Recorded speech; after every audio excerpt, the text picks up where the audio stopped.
ہم سے بھی سوال کرتے ہیں کہ مولانا صاحب امام زمانہ سے ملاقات کیسے ہو؟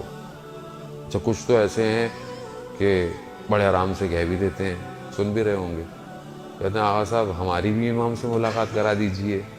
تو دیکھیں بات یہ ہے کہ فلسفہ غیبت یہ ہے کہ امام غیبت میں رہے، فلسفہ ہے، امام غائب ہے، مجھے متمنی مشتاق عشق ہونا چاہیے کہ میری امام سے ملاقات ہو، لیکن شرط یہ ہے کہ میں اپنے اعمالوں کو ویسا کروں جیسا امام چاہتا ہے۔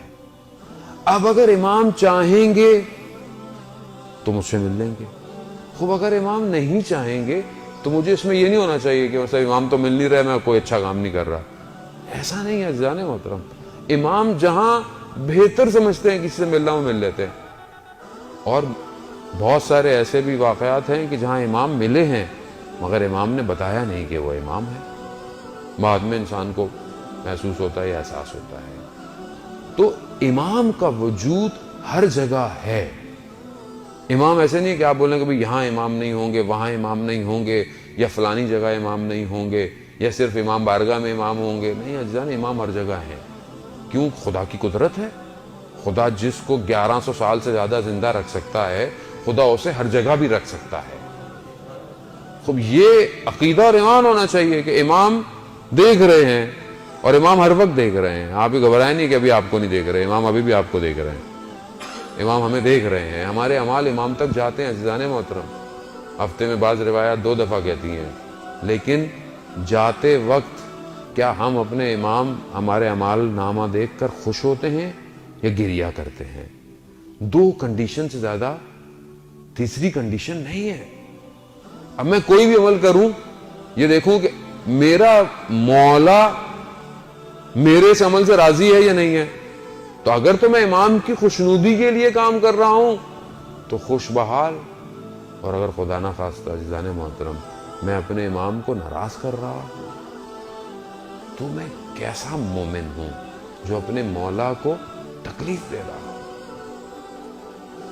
جوانوں کے لیے بہرحال یہ واقعہ میں پہلے بھی عرض سے سمجھ چکا ہوں، لیکن آپ کی حسن سماعت کی نظر کہ ایک غالب دین نے اس کو بیان کیا، مختلف طریقے سے بیان کیا۔ انہوں نے دیکھا کہ سفر کر رہے تھے مشہد مقدس کی طرف، تو دیکھا ایک لڑکا برابر میں سوار ہے، ظاہراً حلیے سے بڑا ماڈرن لگ رہا تھا، پینٹ جو لباس اس نے پہنا ہوا تھا، تو لیکن جیسے ہی جگہ پر گاڑی رکی کچھ ہوا تو نماز کا وقت آیا، تو اس جوان نے کہا کہ اگر آپ فوراً نہیں پڑھے تو مجھے اجازت دیجیے میں فوراً نماز پڑھوں۔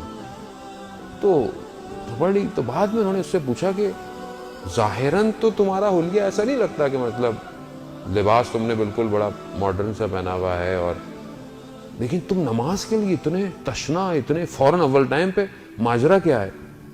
تو اس نے بیان کیا کہ میں اپنی گریجویشن کے لیے پیرس گیا، میں وہاں پڑھتا تھا، لیکن شہر مہنگا تھا رہائش کے لیے، تو میں تھوڑے سے فاصلے پر 2 گھنٹے کی ڈرائیو پہ ایک ٹاؤن میں نے رینٹ پہ گھر لیا ہوا تھا۔ 2 سال ہونے کو آئے تھے، میرا آخری ایگزام تھا، اور اس دن میرا ایگزام 8 بجے تھا، فاصلہ جو تھا وہ کچھ گھنٹے کا تھا، لیکن صبح ایک ہی بس جاتی تھی ہمارے ٹاؤن سے، تو میں اس پہ سوار ہو گیا۔ 6 بجے بس آئی، میں سوار ہوا، کچھ سفر چلا، بس خراب ہو گئی۔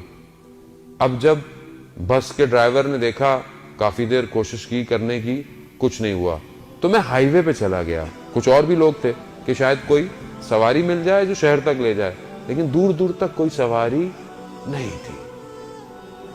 اب جب ڈرائیور نے بولا کہ اب کچھ نہیں ہو سکتا، میکینک کو لانا پڑے گا، تو وہاں پر میں ایک کونے پر بیٹھ گیا اور اپنے سر کو اپنے گھٹنوں میں رکھ کر، کیونکہ میں جب وہ کہتا ہے میں جب آیا تھا یہاں تو اس سے پہلے اپنے شہر میں نماز پابندی سے پڑھتا تھا، لیکن جب سے میں یہاں آیا تھا تو کچھ ماحول، کچھ اپنی سستی کی وجہ سے نماز میری ضعیف ہو گئی تھی، ترک کر دیتا تھا کبھی کبھی۔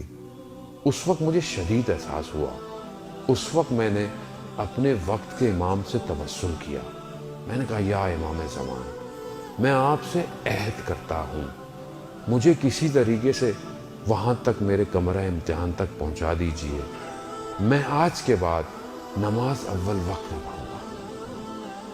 کہتا ہے یہ جیسے ہی میں نے کہا تو دیکھا تھوڑی دیر میں کوئی شخص آیا اور اس نے ڈرائیور سے کہا کہ تم جاؤ سٹارٹ کرو۔ اس نے کہا کچھ نہیں ہو، کہہ رہے نہیں تم جاؤ سٹارٹ کرو۔ کہتا اس نے پتہ نہیں کچھ ہاتھ لگایا، اس نے سٹارٹ کیا، بس سٹارٹ ہو گئی۔ کہتا سب سے پہلے بس میں کودنے والا شخص میں تھا، لیکن جیسے ہی میں دروازے سے اندر ہوا تو وہ شخص دروازے کی طرف سے گھوم کر گزرتا ہوا، اس نے مجھے صرف اتنا کہا، دیکھو جو عہد کیا ہے اس پہ قائم رہنا۔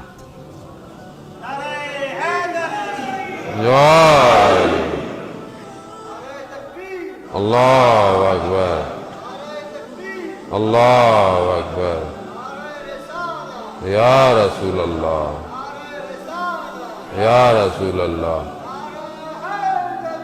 یا